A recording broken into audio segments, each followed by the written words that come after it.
Yan yung pataas ng Lasal. Okay, muna ako sa bike ko. Dati ng ibang mga parents nakukuha ng class card. Sila mga nakasasakyan. Ako binike ko mula Kingsville paakyat ng Lasal. Andun yung mga dabber cards ko, nauna na sila. Kaya yun lang. Ano ako masabi, hinihingal ako, hirap. Ayan, angat sila doon. Yun ang entrance na Lasal, pero hanggang gate lang kami kasi bawal pumasok ang mga bikers like us who traveled all the way from Kingsville going here. Yan mga bata. Hello guys, how are you? Yan, umaahon na sila. Mali, ito yung pinaka short uphill na lang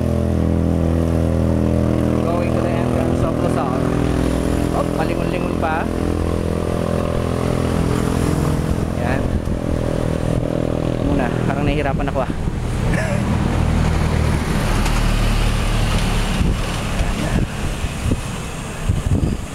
Ako ng Lasal. Mali, hihintayin lang nila ako sa harap. Ito yung class card sa loob. Yan,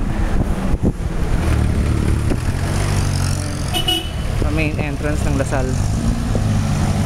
Okay,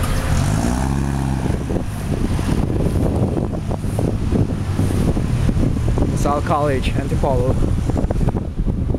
Yung kami paparada.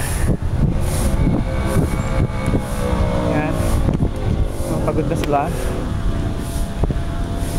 Hintayin lang nila ako dito. Oh, mga Oscar. Okay. Ano masasabi mo sa Lasal Antipolo ride? Lasal pala, Juan. Akyat Manawag. Akit Manawag. Manawag. Mamaya kawawa tayo pabalik.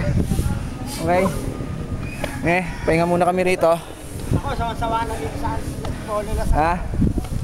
Bali, third trimester na ngayon. Sawa na kami sa Lasal. Palagi sila kasama ko kumuha rito ng class card.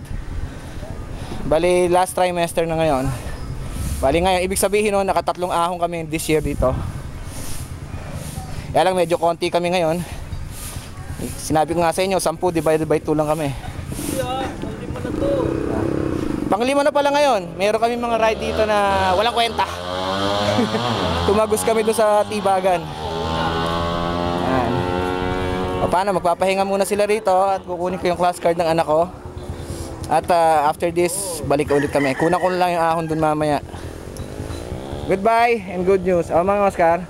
Hello. Mga Ado, hi to your apo. Yan, inaahon ni Lolo Ado ang Lasal. Ikaw, Lolo to be Ronly. Lolo to be Ronly, hi. Goodbye and good news.